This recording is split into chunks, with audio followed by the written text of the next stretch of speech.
Hello and welcome to Around the Lens, episode 156, the first episode of the new year. We are recording or broadcasting on this January 5th today for one specific reason whatsoever. We've got longtime returning panelist Justin Mott, come to us all the way from Vietnam. Correct. Great. I'll make sure I had that right. Didn't want to mess that up. Well, we'll introduce Justin in a second, but of course I have to introduce my co-hosts, Zach Roberts. Hello, Zach. Hello. And I'm not going to say it, Travis Keys. Just Travis Happy Keys. New Year's, guys. I feel like it's the first episode where you need to make some prediction. Like in December, we did come back. Is Zach still a photographer? Did he make it to the end? Did he? We should make look back predictions. on January's predictions. We should do predictions. Maybe we'll save that for the end. We'll do some predictions. What we think is going to happen this year in the world of visual journalism. You know, what cameras are going to come out, what stories are going to be about. Will the shutdown ever end? I don't know. Sorry, sensitive stuff. Probably It took 35 seconds to get there. We'll see. I'm sure it'll be over sooner than we think. I'm going to be optimistic and say it's going to be over here in the next 2 weeks. I'm going to guess. Nice. It could be the longest shutdown in history, but I don't think it's going to go too much longer. But we'll see. We'll see what happens. Anyways, of course, we got Justin, our two. Well, we'll go into our guests. Travis, how was your New Year's? It was very relaxing, actually. It was like the first year I didn't have to be anywhere shooting or do anything, and I went and saw a movie. Which movie? I'm almost embarrassed. Bumblebee. Nothing wrong with that. Big kid at heart, you know. I actually, for the first time, tried one of those theaters that had a rumble seat. Oh my God, don't do it. I didn't even know that was a thing. Moves and the rumbles and it was. Yeah, it was kind of fun. It was very theme park kitschy. Was it 3D too? No, I refuse to give money for 3D movies, especially ones that aren't shot in 3D, and they just annoy the hell out of me. Yeah. I saw Aquaman over the holiday. That was a good movie. And it was fun? Yeah, fun, good time. A little bit long, a little bit overblown, but, it's a good movie. Better than most of the DC stuff that comes out. Zach, how was your week at holiday?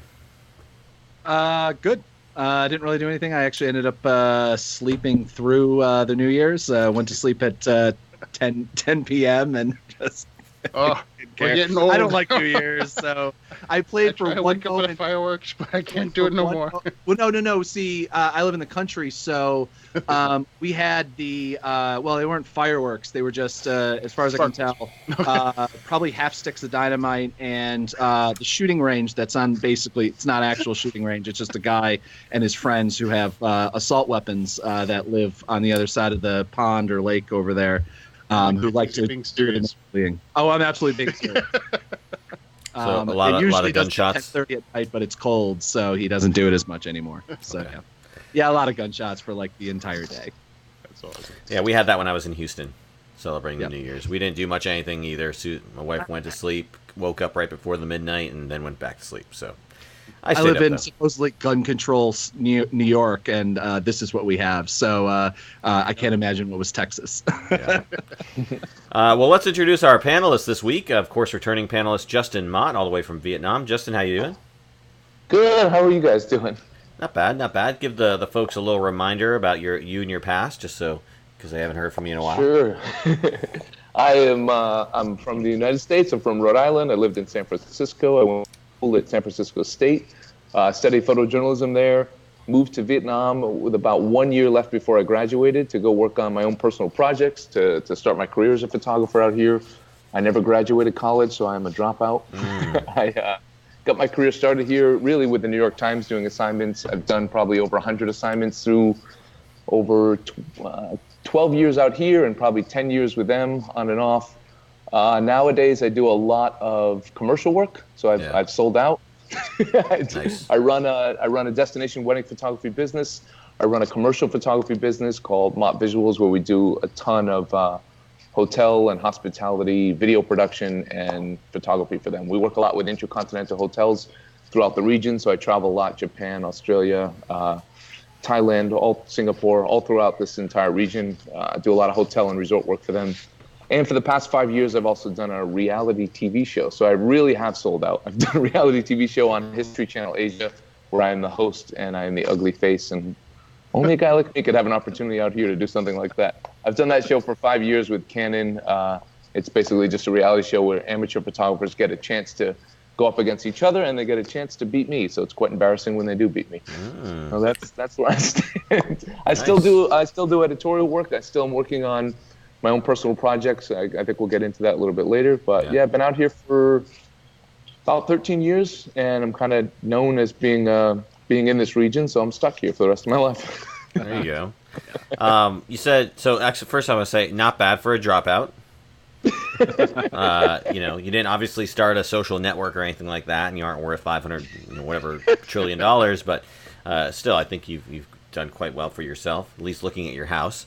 And also, we're going to talk a little bit about your TEDx experience here in a minute. But let's go on and introduce our newcomer this week. Joining us from where? From Atlanta. Joining us from Atlanta is Mr. Blake Griffin. Blake, tell the audience a little about yourself. Coming live from the children's table. I'm probably looking at a group of 4 gentlemen that have wonderful careers, and I am the sort of the weekend warrior, as it were. For the last 12 years, nights and weekends, I have been running my own sort of varying portrait and all-encompassing people photography work, and then by day, I represent a certain unnamed Dutch camera company here in the United States and handle all sorts of their distribution in my secret agent lifestyle. Wow. And also, I guess I'm here because I wrote an article that got picked up on Petapixel, so you don't have to. There you go. There you go. Yes, indeed. Being featured on Petapixel, that's quite the experience. We'll get into that in just a minute. But first, I want to start with talking about you, Justin. You're talking to us about your TedxHanoi experience. Now, has it happened already, or is it going to happen? I can't remember. No, it's going to happen in a couple weeks, so it's still bouncing back and forth doing the outline for it. But yeah, it's happening in 2 weeks here in Hanoi. Wow, is it something that people will be able to watch, like live stream or something, when it's aired, or after the fact? Yeah, I will. I don't know if it's going to be live yet. I've got to talk to I've been traveling so much recently. I haven't got a chance to sort of figure out the system that they're going to use. I think it'll be live, but I'll definitely be able to watch it afterwards. And if they don't, I'm going to have someone from my team filming it as well. So nice. Well, I've been to a few TEDx events, mostly in Charleston, when I was there, and I think they're pretty neat. They definitely emulate the sort of TED talk type experience, and I just thought it was a great time to see a bunch of people talking about a bunch of different things.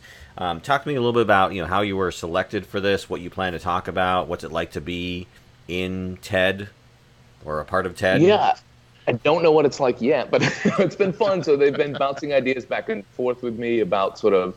I was going to go in 2 different directions. At first, I was going to do my talk based on just sort of traveling like a photographer and what that means. I did a blog about that, and that was picked up also on Petapixel. Petapixel? I don't even know how to say it. I think it's Petapixel. I feel like it's the way that Sharky says it. The other way it sounds dirty, so don't. I know it does. Petapixel, what? Time I say that word, that sounds dirty.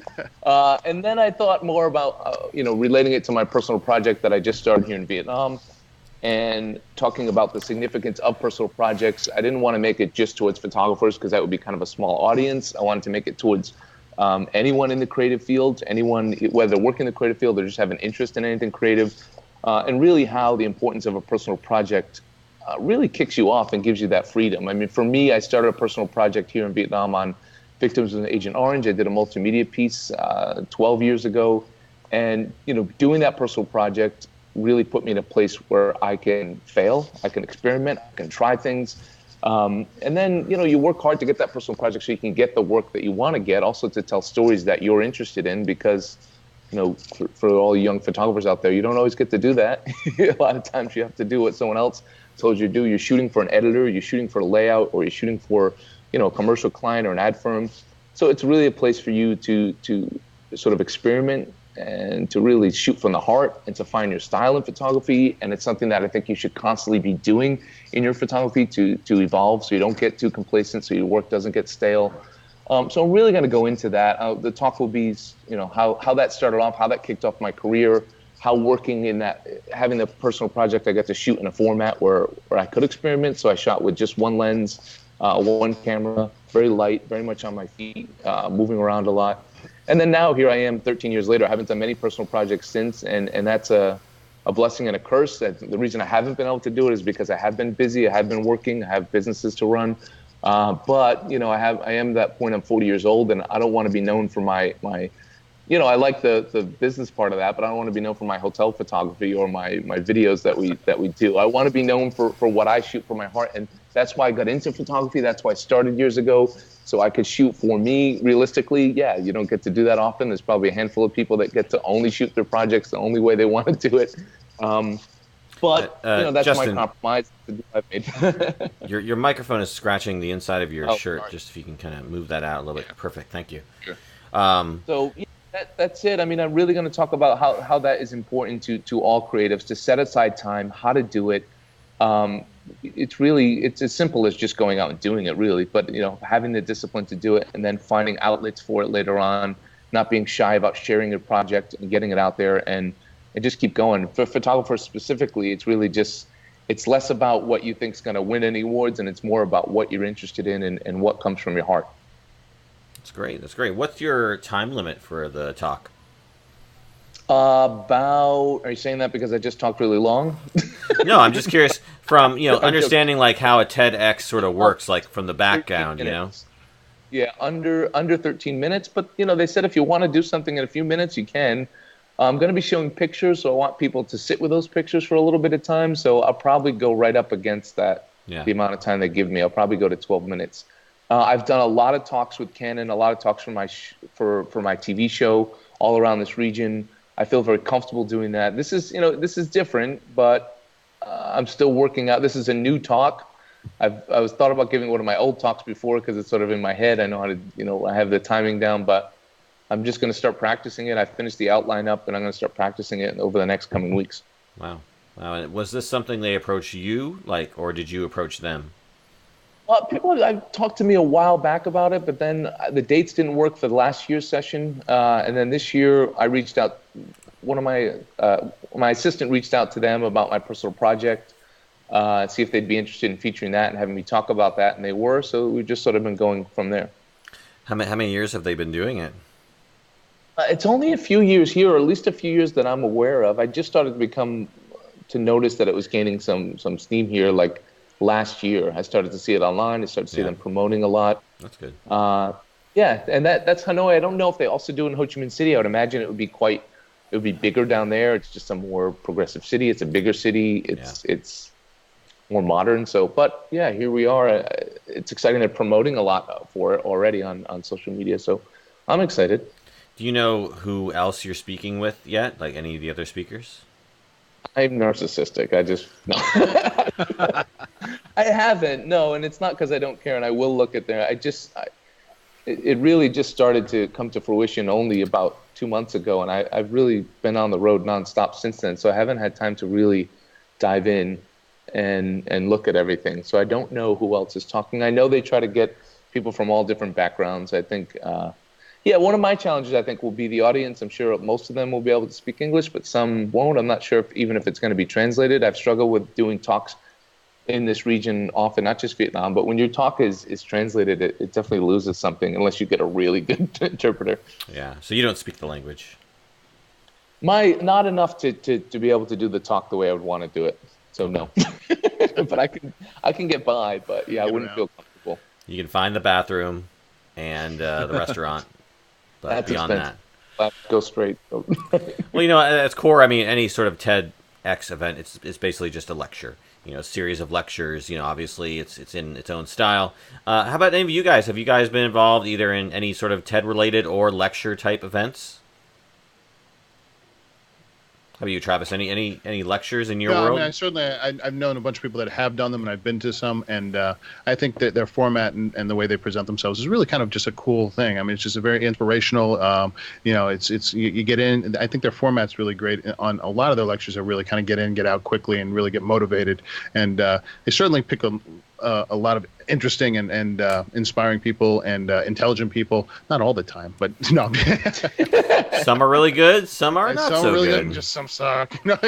Yeah. But no, I've always enjoyed it. And it's one of those kind of things like, thank God for like YouTube and all these kind of channels where you can actually, TV, is like it's wonderful distraction, but where you can go to YouTube and get these great moments, I usually find when I force myself into the format like that, it pushes me to create more and think outside the box more, and it really pushes me in the right direction too, as an artist.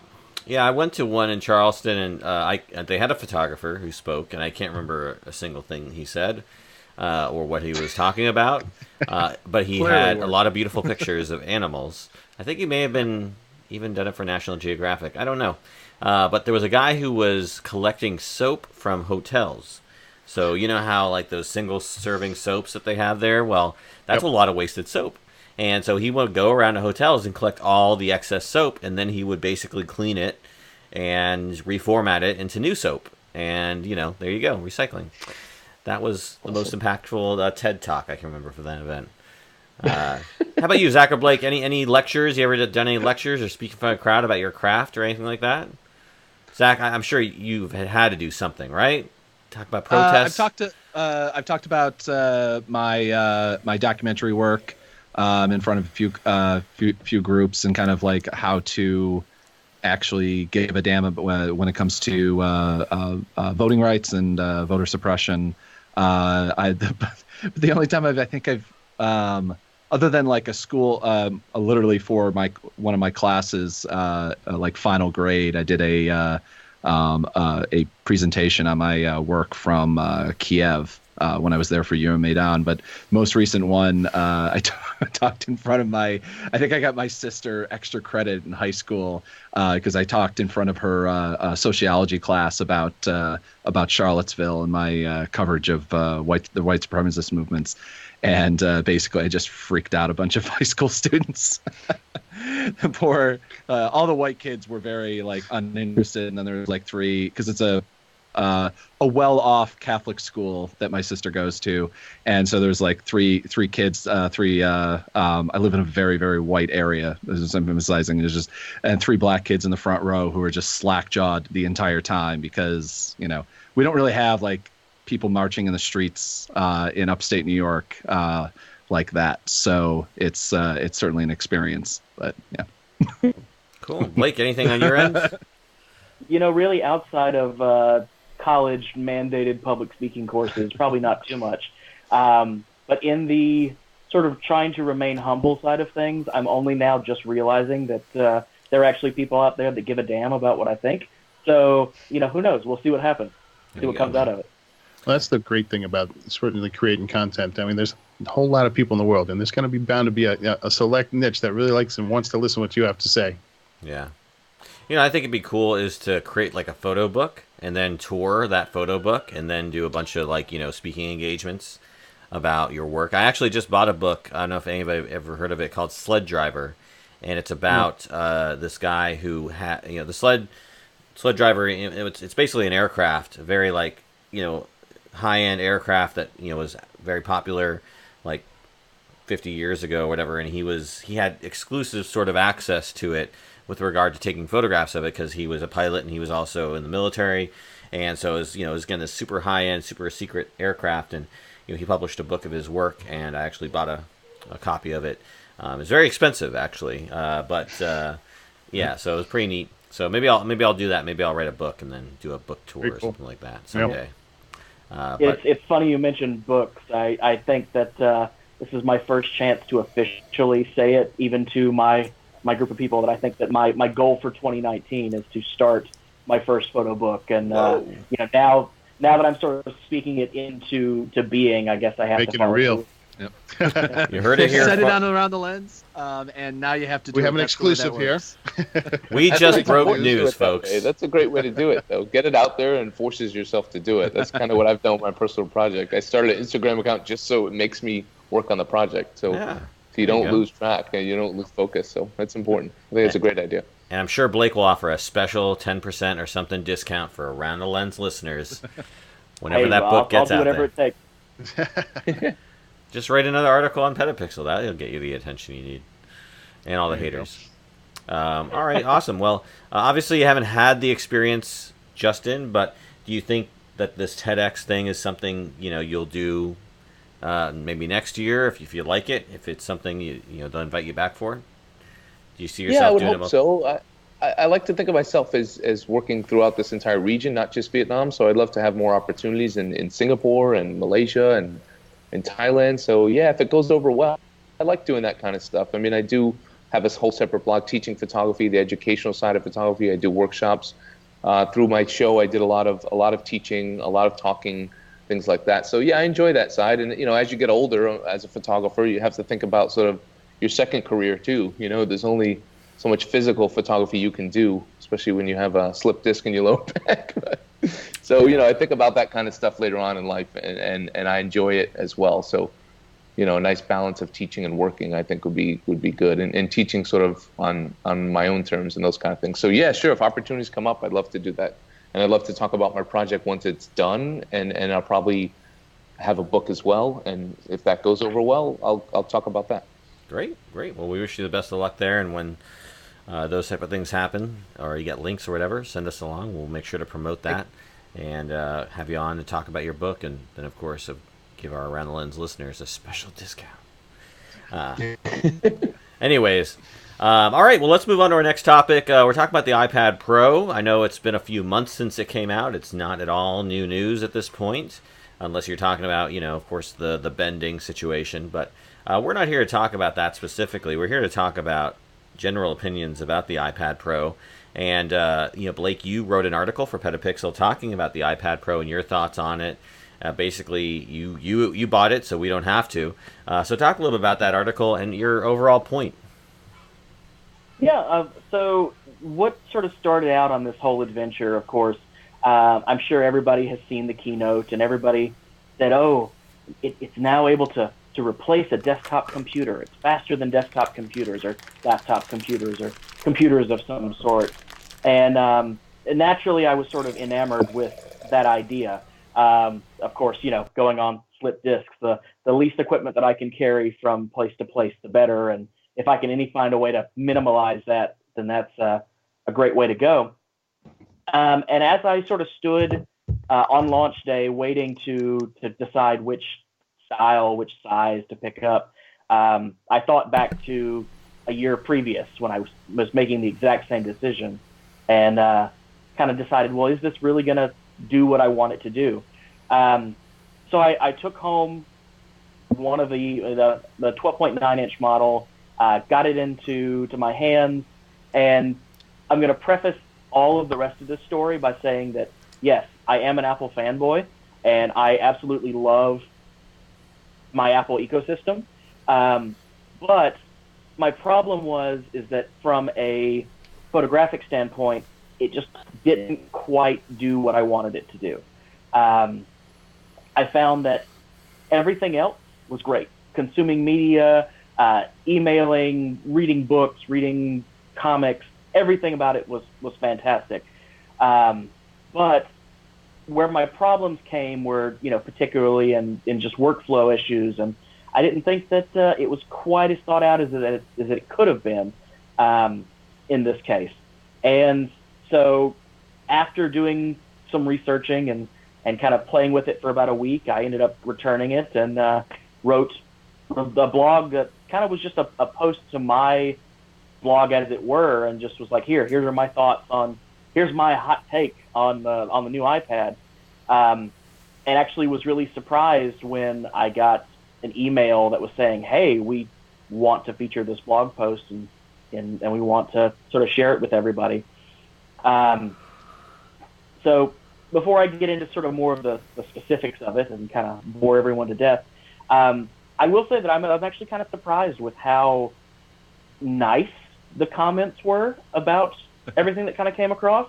The rule is on the internet, never read the comments. And probably about the worst thing that I heard that I wasn't already prepared for of, well, you should buy a Surface, you should do this, and if only your workflow worked this way, was on when it got picked up on Reddit, the first comment was, I think that this guy is into photography for the gear and not for the photography.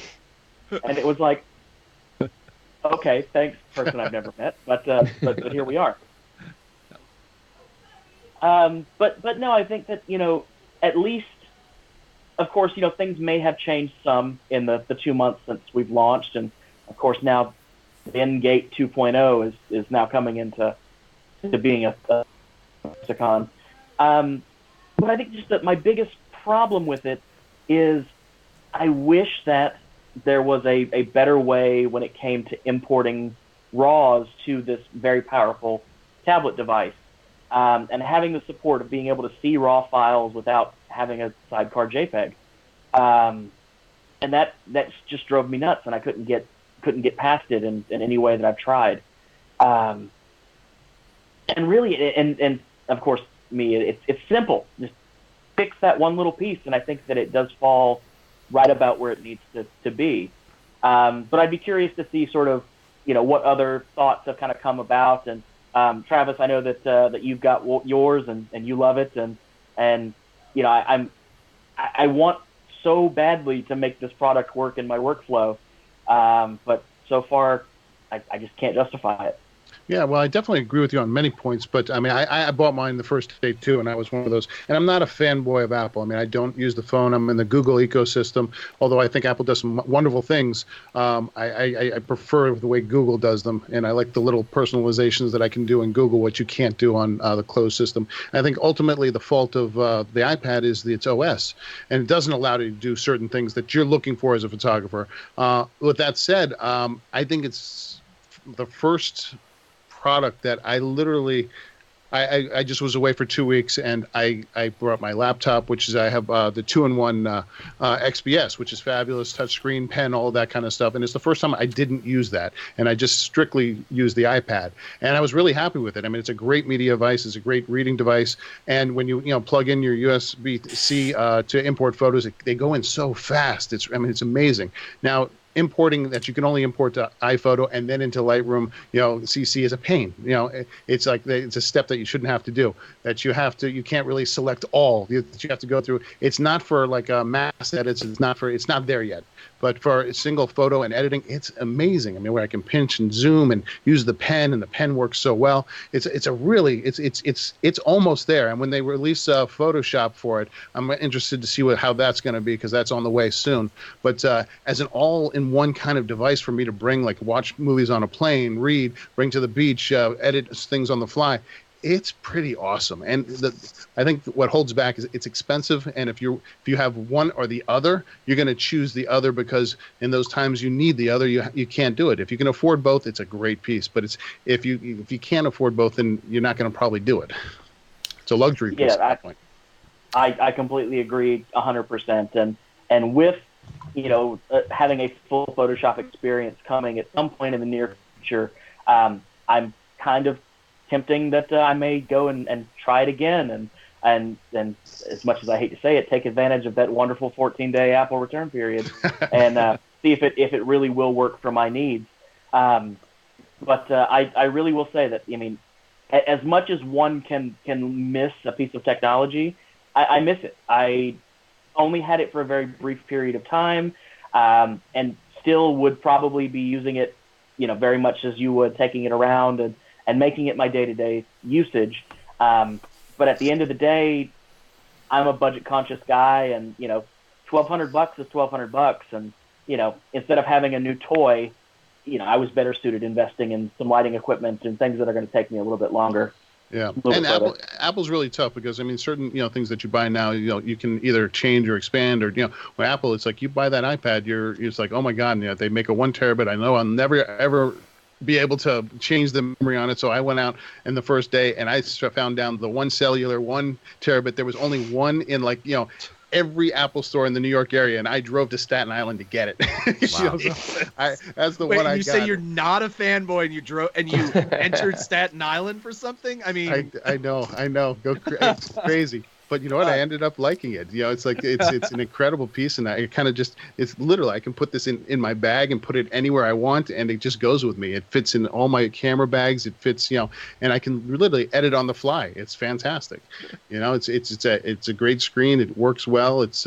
But it doesn't have, if I have a big job or something like that, and I will go with the PC every time. Yeah. I can import and do mass edits and batch edits and stuff like that. You just cannot do on this. Yeah, the capability limitations were the main reason I decided to go with last year's model as opposed to this year's model, because it's an identical iPad experience. It's just Yeah. slightly different design and the way it works with the pen, but otherwise, And they definitely improved the pen. The pen is light years better than the last pen. And the last pen, the way you had to pull off the little thing, and it had its own special dongle. It's just ridiculous. This you just pop it on top and it charges.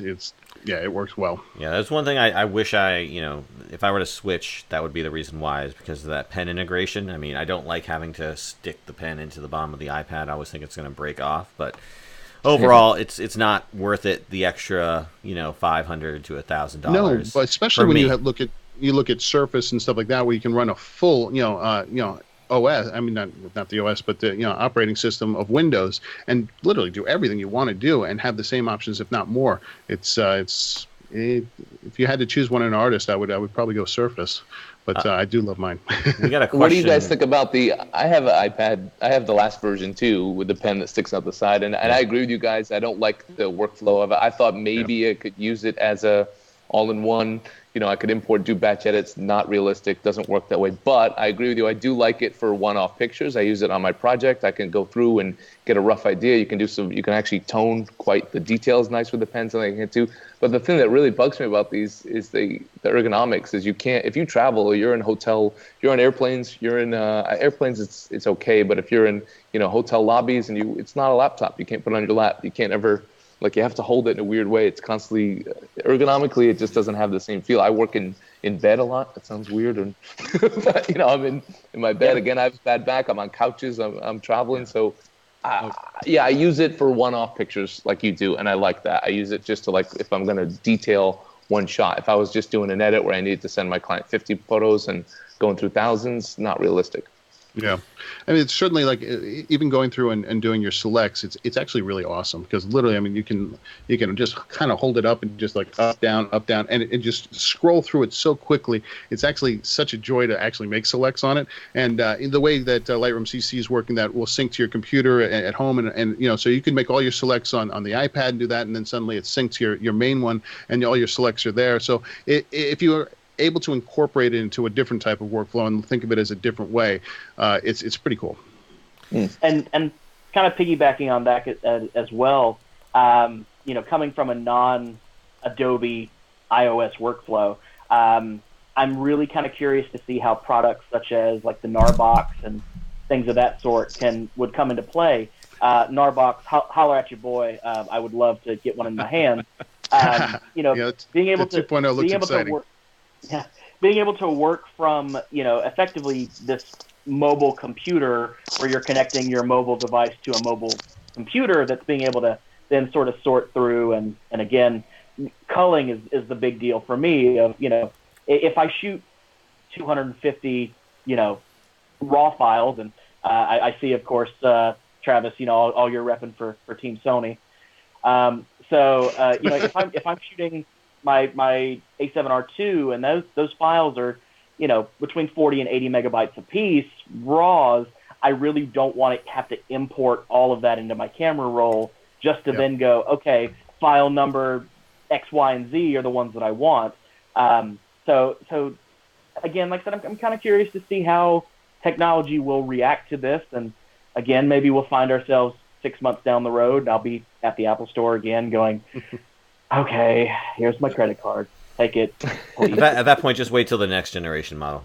Yeah, right. Or wait till the next gen comes out and then buy.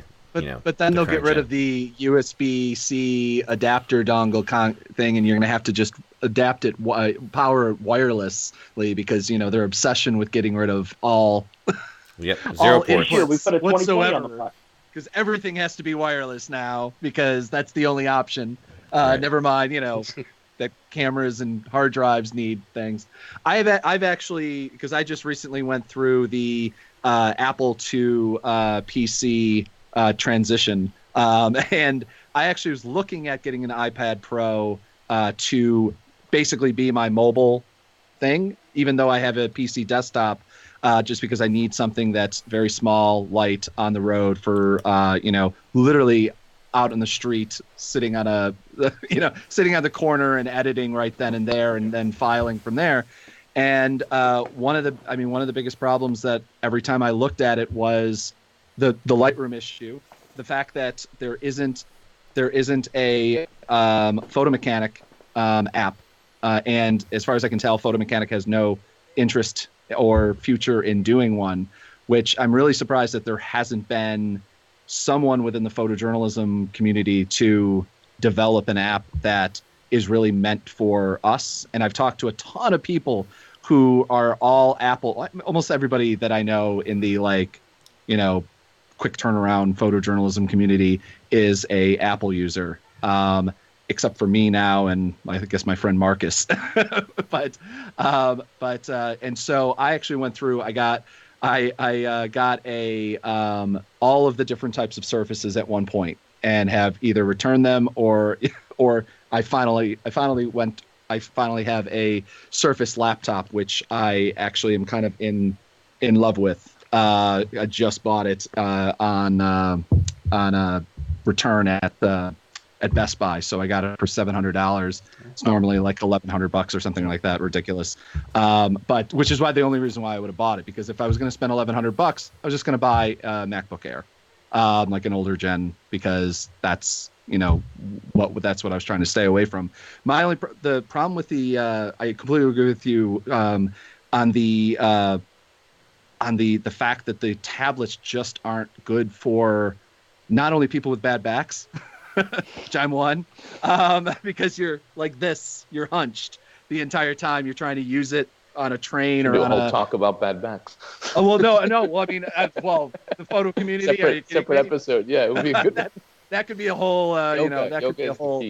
That's it. We're gonna do a medical injury segment for Pot Around the Lens in the future. My training program, my yoga routine on the road. We'll get Nick Curry. We'll get you, Justin. We'll get Zach on, of course.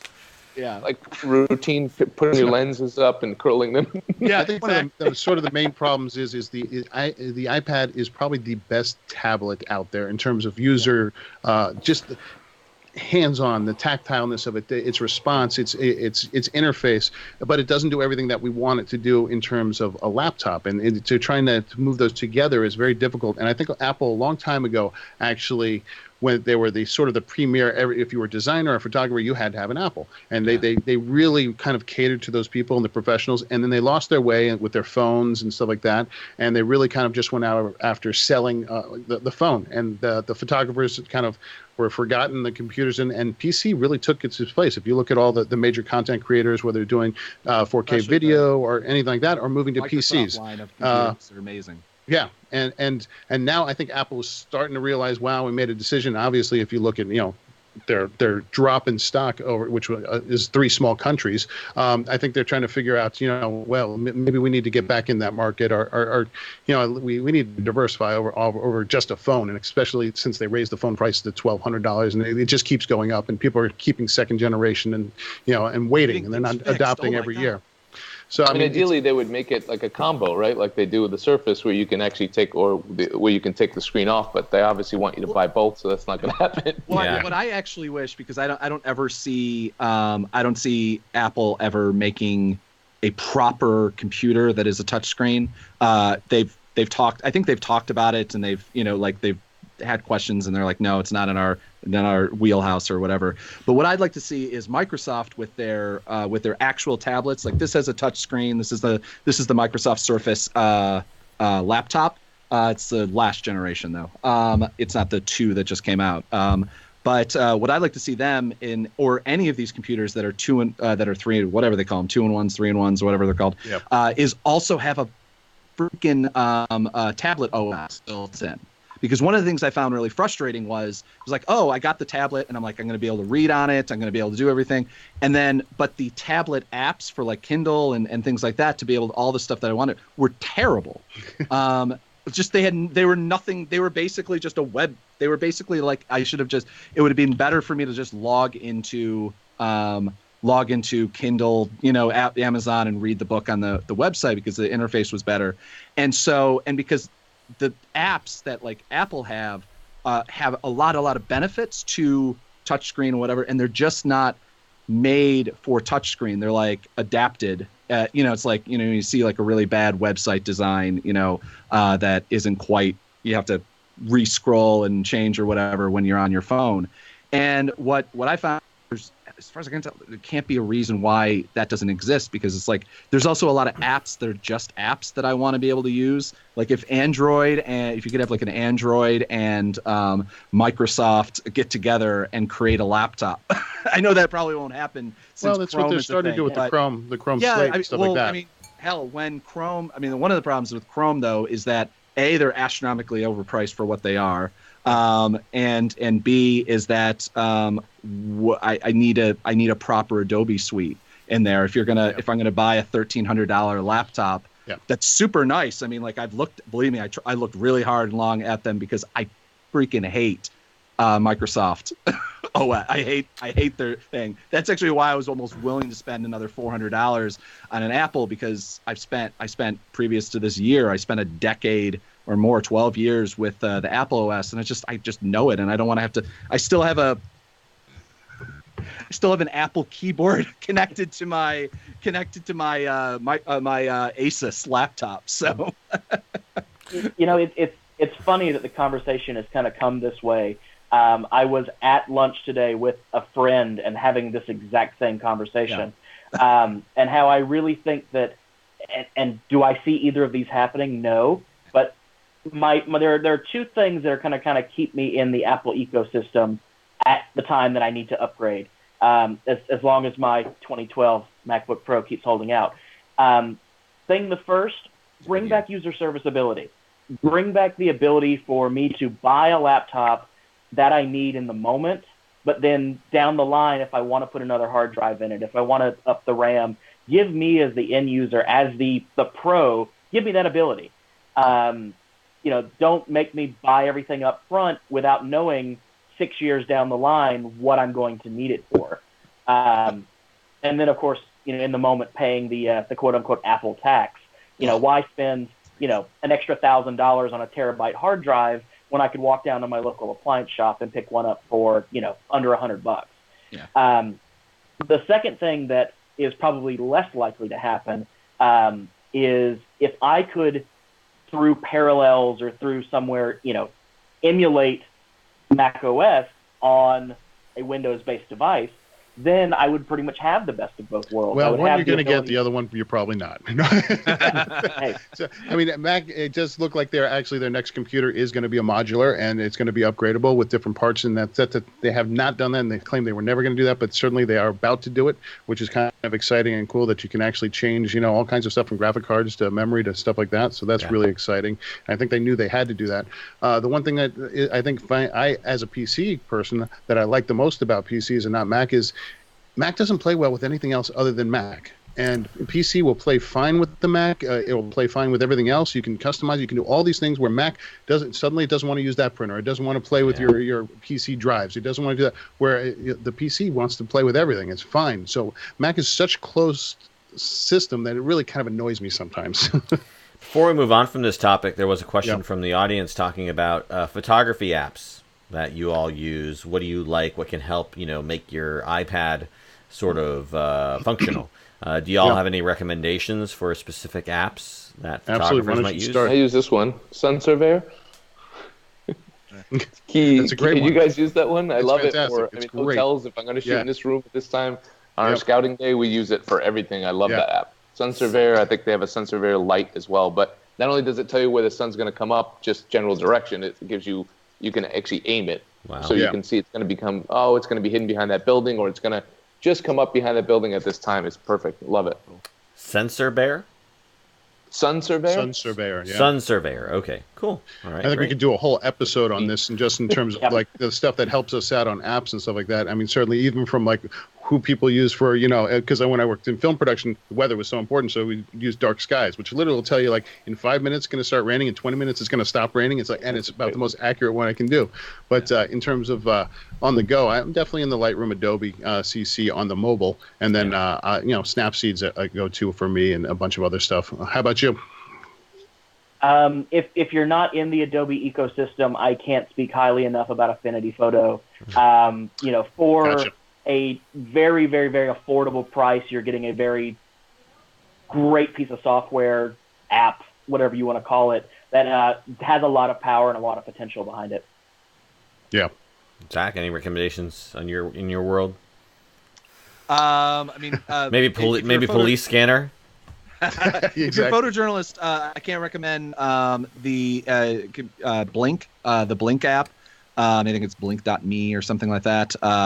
But it's a geolocator. So if you're out on assignment somewhere, photo editors will check it and be able to contact you through the app or through emails and phone, whatever you put on whatever information you put available, and be able to contact you and say, hey, can you do this assignment? Or, hey, do you have photos of this event? I got a week-long assignment living just here out of the blue, which I never get anything in upstate New York. Never any assignments whatsoever. I don't think that they actually believe. I don't think weirdly, even though Newhouse. What was newsworthy in upstate that you got? No, it was actually one of the biggest stories I've ever covered, media-wise, coverage-wise, not of any importance. But there was a local kid last year. Dave will remember this because I covered it for like 2 weeks. A local kid that was suing his parents to stay in his parents' home. In his childhood bedroom. He was like 30 years old. Blanking on his name, even though I talked to him a ton.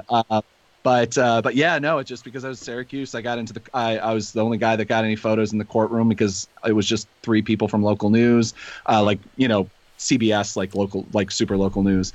And then like I did a 4-day stakeout in front of his house because it was the Daily Mail I was working for. So that's that's how they work. House.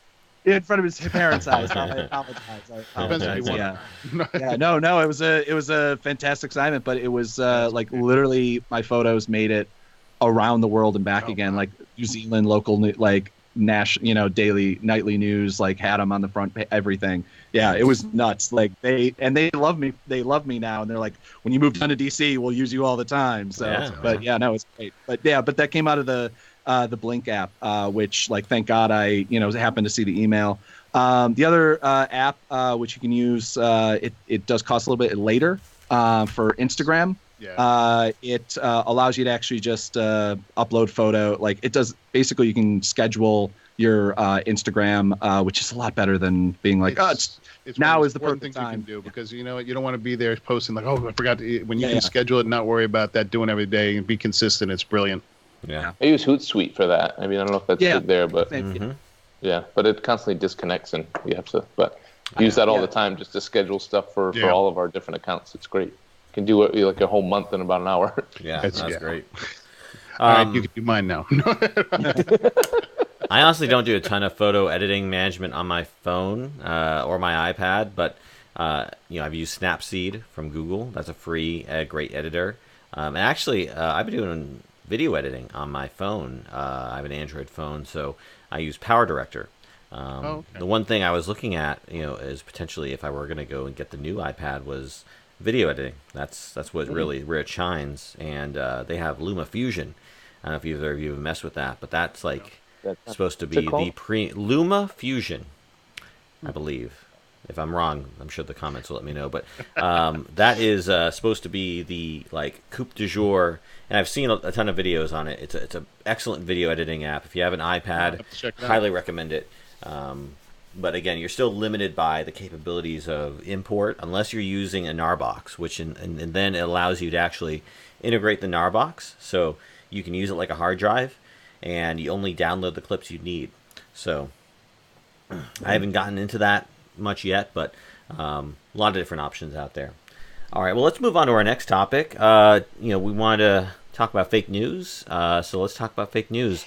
This is coming, actually, it was a suggestion by Ron, who isn't with us tonight, but it was an interesting article, I thought. Maybe we can talk about it for a few minutes. Basically, a reporter from Der Spiegel was caught basically faking articles. Apparently 60 articles that he admitted there was, he invented stories or distorted facts. And I think it's an interesting sort of, concept to bring in this era where, we have people who call out fake news all the time. This is actual literal fake news, coming from And the only corollary I could think of, at least recently, was the New York Times had that writer who faked his articles and stuff as well.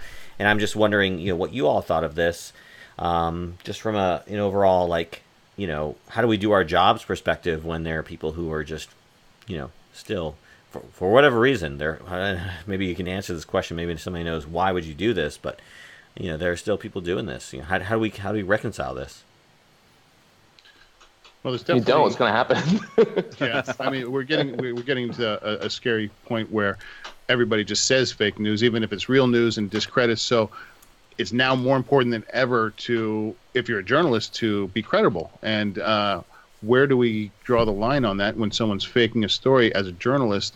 I think it's almost, when you have the doctors, take their pledge, a journalist takes their pledge, and if a journalist is fully caught over the years making up stories, then they shouldn't allowed to be a journalist, and they should be just pulled like a license, like a doctor. They're not able to practice as a journalist. I mean, there has to be some repercussion, and I know journalists usually police themselves and stuff like that, but there should be a definite, if you kill someone, you go to jail. You kill, it's like if you lie as a journalist, you lose your report as a journalist. There has to be some kind of repercussion that actually keeps someone from doing it and deters them from doing it.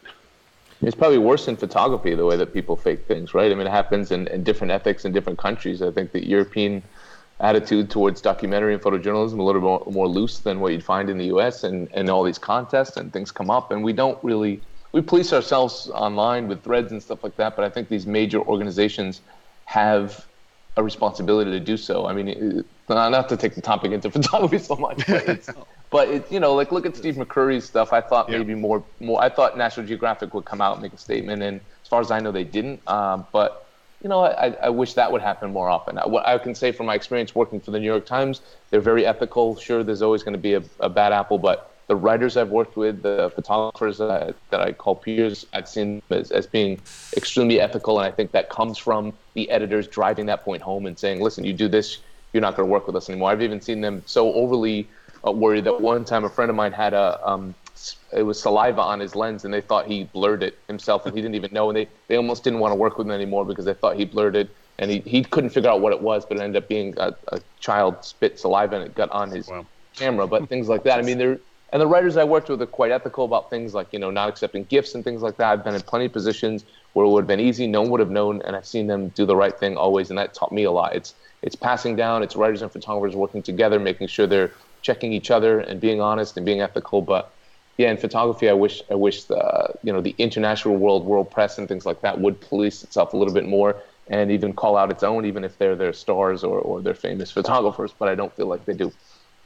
I was curious from you, actually, specifically, Justin. You mentioned the ethics in foreign countries. How is it in your neck of the woods? I mean, do you ever have to deal with that, like on your show, on the reality show at all? Like people, maybe bending ethics rules, or just in general? Has that been anything you've experienced in Vietnam, or is it just? Yeah, quite a bit. Southeast Asia it's not. There's no educational system for that, or there's not a very good one. So there is a lot of credit given to this region for. I mean, just in general, copycat intellectual property laws in China and Vietnam, they're not a big deal. People, you're rewarded if you can copy someone. I once had someone mimic a project that I did, and they were proud that they could go there and set up the shots that I got naturally and said, that wasn't so hard. Look, I did it. I'm like, that's not the point. The point is that I went and I got these were natural moments, and it's real. There is not, people shoot in this region predominantly. It is changing. It's changing quickly for the good, but to win awards in the photojournalism industry. They want to win awards. They have no problem setting things up. They have no problem faking narratives and making up stories. And there's no one to police it. And it's not like there's these great newspapers and magazines that are from here doing that kind of stuff. It's not. There's not a lot of journalism in countries that are censored. So you see where that happens. It happens a lot. And yes, there is a lot of people shooting for contests, and they're not even journalists. So that's it's tricky because who's going to police that? Who's going to check these things? And then look, when someone like Steve McCurry, who a lot of people look up to, he doesn't get scolded for it, and that's a big mistake, I think. He's literally still there's was it Lens Culture or something like that, one of those like basically contest things. He's freaking judging the contest. Yeah. And when I bring this up here, people are like, "What are you talking about? Why does it matter?" He's Every time I see it, because they advertise continually on my Facebook feed, I go, "Really, Steve McCurry?" And then I post a link about him, and just every single time, and I'm like, "It's sad." It's a great question, Dave, but people don't care if that happens. And again, it's changing slowly. It's an educational system that's new for this field.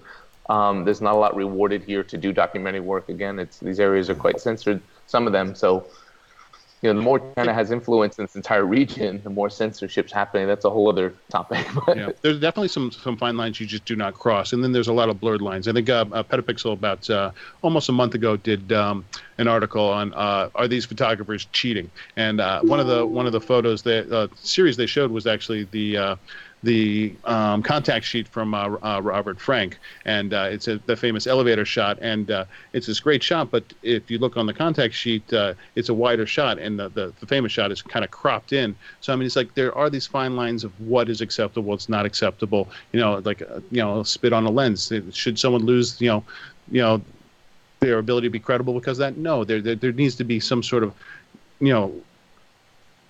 bylaws or laws that actually say and you can't just it's like judge someone that quickly. There really has to be some hard evidence that this person has really faked a story or really gone out of his way to deceive or misrepresent the truth. I think World Press has had opportunity to sort of set the tone and they haven't, in my opinion. I feel like things have happened and they just kind of like want to shut up about it and brush it under the table, where instead I think they should do the opposite. And the same with National Geographic and Steve McCurry. Why not just really, let's put that out there. Let's talk about that. Why don't they lead the way? Why don't they investigate? Yeah. And I think one of the major problems we have now, and I've said this before, is that it's now a rush to get a story out there and entertainment and money, and doesn't have the vetting and the integrity has been lost to sensationalism and to profits. Yeah. That being said, I love National Geographic, and they're about to do a thing about my story, so about my personal project. So no bias there, no bias, right? Awesome. Yeah. maybe that could be your next TEDx true Hanoi talk. I hope they don't. Now they're going to cancel it. Hey, I also love Nat Geo sends me boxes, gifts all the time because I review their TV shows, and so I get all the Nat Geo big travel books and like. These 3 boxes, I don't know if you can see back here, are all do you guys feel that way? Am I missing something? Have they have they said anything about this? Have they put out a statement or anything, or no? I mean, he was their poster boy, right? I did a quick Google search trying to find if they had said anything specifically about the Steve McCurry incident.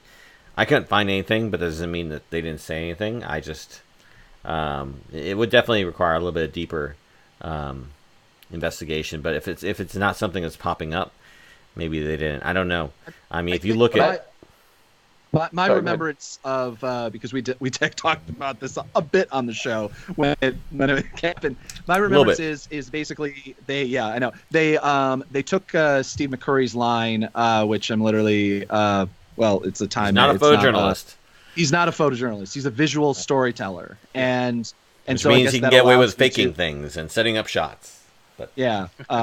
So I don't know. I mean, one of the problems is but this comes down to the personal ethics of, obviously, if they know. I mean, like one of the things is that probably Stephen Curry is like an in-house guy. He does all of it, and then they just get prints or something. I don't know I don't know the process it works. I've never had to like send over my raws, even when I worked with a photo editor over at like Al Jazeera, and I worked with a really great photo editor there. So I'm not, wide sets and stuff like that, but not like raws to send over. But I guess, I had no reason to be questioned or something. I don't know. But like what surprises me is that, like specifically with this Der Spiegel story is that like I've gone through a Vanity Fair, a Rolling Stone, a Nation magazine, and a couple other like fact checks. And they literally once fact checked the capital of the state. Like they sent back notes saying, we need you to send more information on this. Like, I mean, with Rolling Stone and I did a huge, I think it was 4-page investigation with them as the researcher on the story. And it was with Bobby Kennedy Jr. and Greg Palast. And it was literally their election issue, and it was every line had some level of a fact check back. And so I never understand on how this stuff gets through, because I posted on our Facebook feed, I posted a Medium article which did it by two locals from that town that the Der Spiegel journalist was supposedly in. At least I don't even know if I believe he went to the town, but just the basic things that could have been checked on a website, the actual name and birth date and things like that of the mayor, that things that I know that any fact checker, especially at a place like Der Spiegel, that's a respectable news magazine in Germany, and I would love to work for them, or at least would have at this point. And so I don't understand on how they had a team of people go through there. But on the other hand, the New York Times doesn't fact check their huge swatches of the parts of their paper. Their entire op-ed section doesn't get fact checked. If it's Tom Friedman, never gets fact checked, And so some journalists just end up getting this weird pass because either they're popular or trustworthy or more trustworthy or what. I mean, the way that surprised me as extends to photojournalism is the fact that, and this is something I continually say, maybe every one out of 5 publications I ever do work with is an actual photo editor. Things like I have to do, they don't know how to read caption info when it's on the file. They have to, be sent separately and things like that. I mean, I think I had 5 different editors over the 2.5 years I worked for the Village Voice, and I had only one of them was actually at least a photo editor. It was always an art editor or art, something or another. They kind of had an art director or something like that. But they always required me to send the captions over in separate file, in the email separately. And so this is the problem is that, I've had to teach a lot of journalists that I work with who will either use my photos later or recaption things or explain the photos in different contexts and be like, no, you can't do, I've had to basically explain them kind of NPPA rules where I'm like, okay, no, you can't use this photo for an illustration later on, even though I know you want to, or you can't, and things like that. So it's one of the problems is that the people outside of our industry just don't know what the proper guidelines are, because I think a lot of times they think our photos are just art, it's just an illustration for a piece. And so it doesn't have to be right. It just has to fit the piece, in quotes. It doesn't, if it's we're doing an article about climate change and flooding, it doesn't actually have to be necessarily something pertaining that's within the article. It just can be a flooded area. Or something like that, or budgets play a role into this too, right? I mean, years ago, budget's I the had biggest people thing. I mean, about my captions. Now I don't get any follow up, and they just either use something basic or they don't follow up. Whereas big publications I worked for years ago, I'd have 3 different people messaging me just to double check about certain kind of fruit that I had shot in the Mekong. It's that doesn't happen anymore. No one asks me anything. It's kind of our responsibility to get it right then, right? Yeah, I'm really surprised that because my name, because I also know I don't just work as a photojournalist, not that trustworthiness in photojournalism doesn't really matter, obviously, but I also work as a researcher, a fact checker, and a investigative journalist. So I can't say things, I joke around on Twitter and things like that, but I never I don't try to ever even jokingly share fake news or, anything like that. And so I don't play lightly, even when I'm working, when it's on my wire or whether it's for some on my blog, on my personal site or something like that. I still try to live within some guidelines of, whatever. So I can't ever mess up. But I mean, one thing is I just feel like people without having editors and without having that proper training and without the, if you see people like Stephen Curry getting away with basic manipulation within photojournalism specifically, I don't know why the new up-and-comer wouldn't, just do that. It's easier to make your photos look better, and how easy it is to Photoshop now, and how anyway. But yeah. Definitely. We can talk about this for the next hour and a half for sure. But let's move on to our last topic. Zach has nothing to say on this. What's up? Zach is riled up. He is ready to go on a rant. He's ready to rant on. Go on for. I could do how no one cared here at all about that. It was really sad. What's that? I said you'd all be sad that how no one here really cared about that at all. When I bring that up to you, you'll be like, yeah, so what? It's like, no, it's wrong. Anyway. Although we should draw attention now to how subtly, while you were talking, Zach, that Justin so cleverly slided to beautiful side window lighting, natural lighting upon his face. It's beautiful. I had to beautiful. move to plug in, and this is all I can get right now. I turn the other way. My wife's sleeping in bed.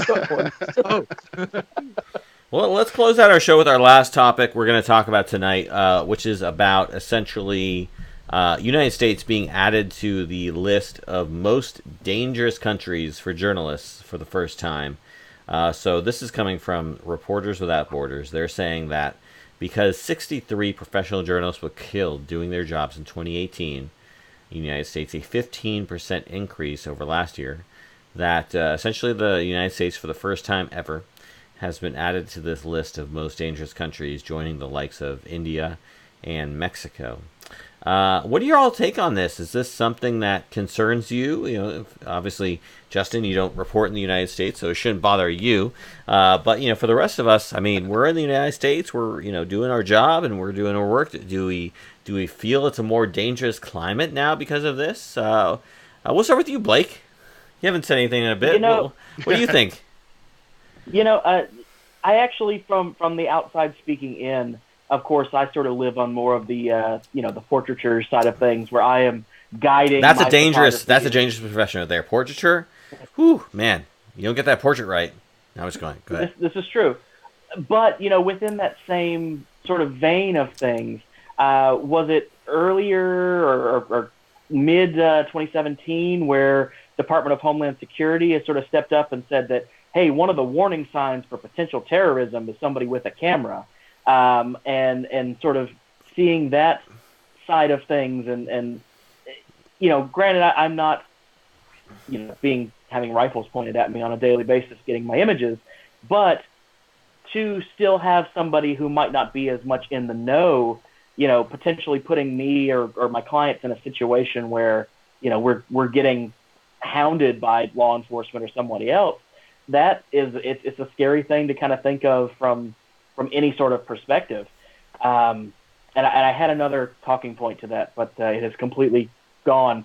So maybe it'll come back. But it's not at all the same, and it's great to sort of sit here and be on this panel of being able to see things from definitely a different perspective, and hearing more of everything kind of come that way as well.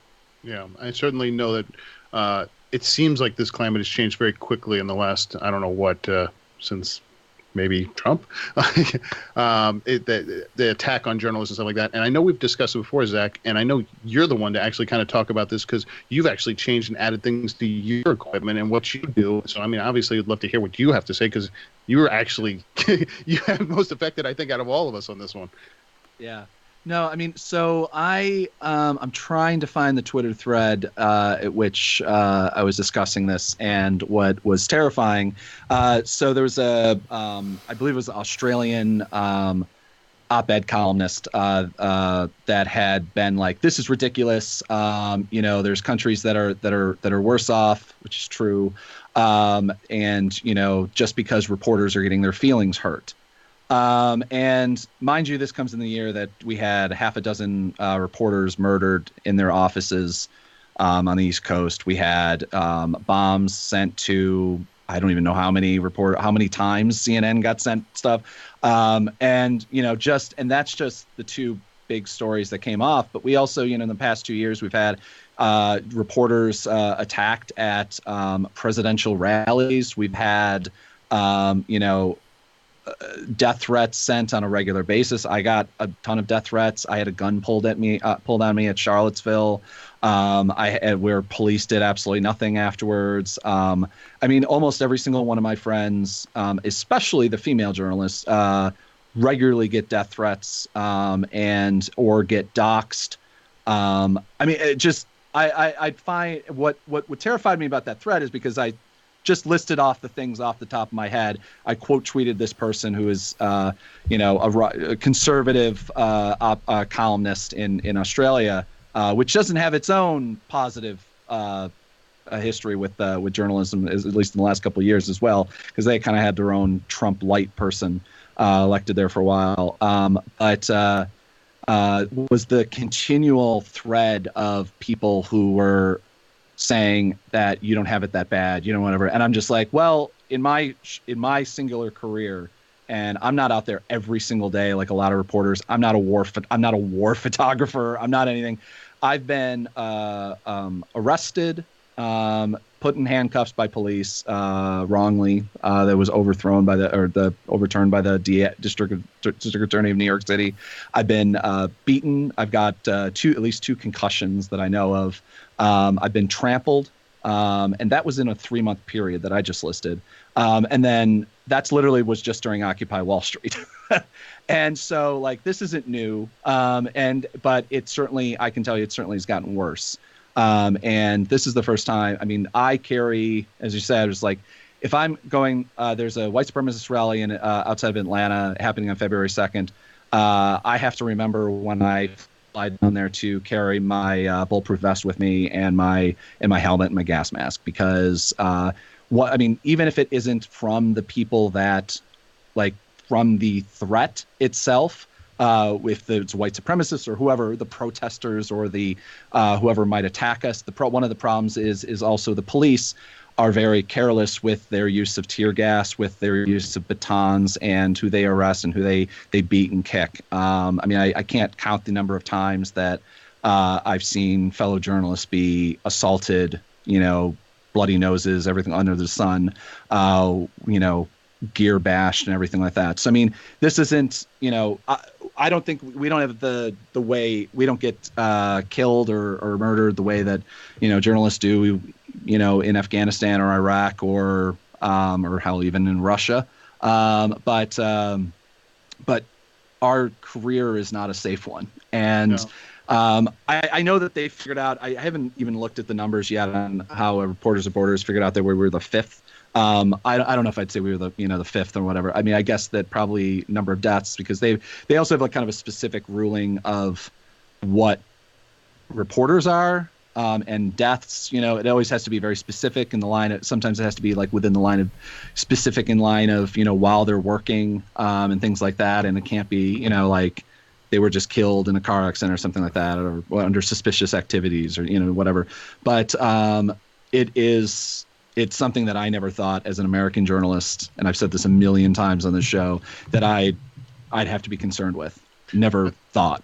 I think the scary and sad fact about it all is that, here in a country that we're not in a crisis situation, any war kind of situation, we're a country that builds ourselves on the freedom of the press and valuing a press. And that's one of the most important things is the protections of the press here, that we've been added to that list. That in itself is, that right there is. Without a doubt, absolutely. Well, I think that's going to end tonight's show. So thank you for everyone who watched the show live. I do want to give you all a shout out. So thank you, Paul, Van, Bruce Byers, and let's see, everybody else who joined the conversation. You can always join the conversation live online. Whenever doing the show, you can check out our schedule. We post that on our website, aroundthelens.com. You can see we've got, actually, I want to announce, and I think I'm quite proud of this, we've got the schedule pretty much filled out till May in terms of who we're going to have on as guests for the show. So by all means, if you're looking to know who's going to be on the show, go to aroundthelens.com, check out our schedule for season 4, and you can go check that out. But I do want to give all our panelists an opportunity to shout out either their own stuff or whatever they'd like to lead people to. So we'll start with you, Blake. What would you like to point out? Pretty much if anybody through all of this wants to hear more of my rambling and see some of the work that I produce, I'm pretty much everywhere online. Unex Photography, UNEX, and then photography spelled normal. Twitter, Instagram, Facebook, my own website.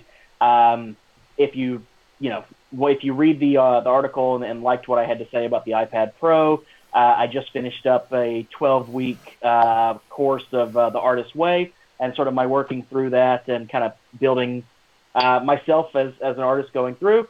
And then, of course, as we kind of joked about at the beginning of our chat this evening, got a book coming at some point. It just hasn't been shot yet. So there we are. We'll just randomly send you messages. Like, so when is it coming out? Do you have a release date? and of course, because I have a nasty habit of forgetting, thank you, all of you gentlemen, for having me on this evening, and Such a pleasure. Sort of giving me the ability to sort of voice my opinions on some things. Well, thank you for being on the show, Blake. And as soon as that book is good and ready to be promoted, let us know. We'll have you back on the show. We'll push that on the website, and we'll let everybody know that where they can find Blake Griffin's awesome work, like his cosplay work that he has done. Yeah. Cosplay portraiture. I love that stuff, man. I want a book of cosplay photography, Blake. Make it happen. That's a story for a different time. I kind of fell into that, but I'll see what I can do. I'll put something together for you. Definitely, absolutely. All right, Justin, anything you'd like us to check out? You can follow me on Instagram at AskMott, AskMott, kind of everywhere online. I have my blog on askmott.com. I have a bunch of articles there that have been featured on Petapixel. A lot of I already forgot what we decided to call it. Petapixel. Both of them sound gross. Come on, man. Nice, Pixel. Nice. You can find me. You can find my personal project, which hopefully will take me a few more years, but hopefully I'll have a book at some point. And the project's called As Above, So Below, and it's all about Vietnam and this beautiful country. So you can see that on my website, justinmott.com. I'm going to come visit you. All right. Anything from you, Travis, that we need to check out?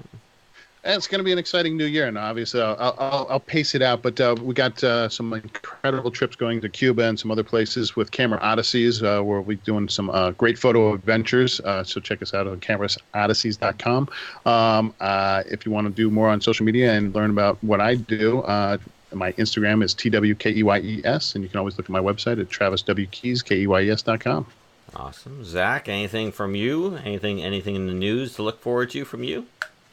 On our site, I just did a kind of an open box about the Sony Tough memory card, awesome. and I'll do a review hopefully very soon. Did you and Travis get together to talk about that? I don't know. We talked about it. So just briefly. We'll have to do a whole thing about it sometime in the next couple days.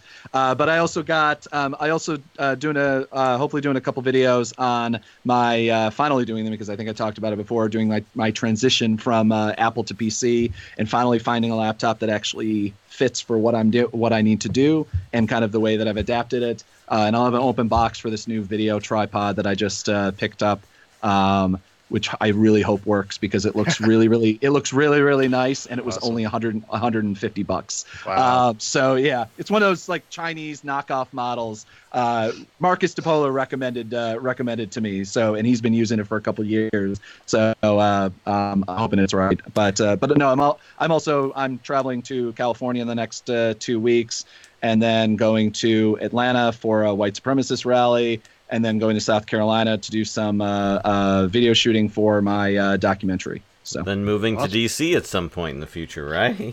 If I ever get home. I mean, thankfully, I've had, thanks to some copyright issues, I've had some extra money that I can actually start this documentary without having to wait for grant funding. So I'm just going to shoot a bunch and then be able to have a trailer that I can try to get more grant funding to finish it up or to really get it started. But exciting. Awesome. For all of you, the only thing I want to promote, of course, we did our 2018 Year in Review special episode. I published that last week, or a little while ago, around the Christmas time frame. I highly recommend checking that out. It's been posted on our website and also on our platform for podcasts. If you know anyone who is, you might think might be interested in this type of program, what we do here, by all means, link them to that article, link them to that podcast, let them know so they can at least get a sort of idea of what the show is like. It's like, I think, a sort of little smorgasbord of the best of what we did in 2018. So I highly recommend checking that out. And it was all taken from the top 10 episodes that we featured on Facebook. So anything that gotten the most reach and stuff like that, we've gone on Facebook Live. We started that in 2018. We're continuing that in 2019. We'll continue that on for the future. I think it's a great platform to engage with people in a live setting. And we've got a lot of great people who came on the show tonight and left their comments. So we tried to get to as many as we could. Sorry, Larry Leventhal, you made some great comments as well. We didn't get to them this evening. But again, again, Facebook Live is a great platform. So we'll continue to use that, at least for the time being. But I want to thank all our guests and panelists on tonight's show for being a part of the show. Thank you, Justin. Thank you, Blake. Thank you. Thank you, of course, Travis and Zach. For Around the Lens, episode 156, I am David J. Murphy, your host, and we are out. Hi, guys. Thank you, guys. Bye.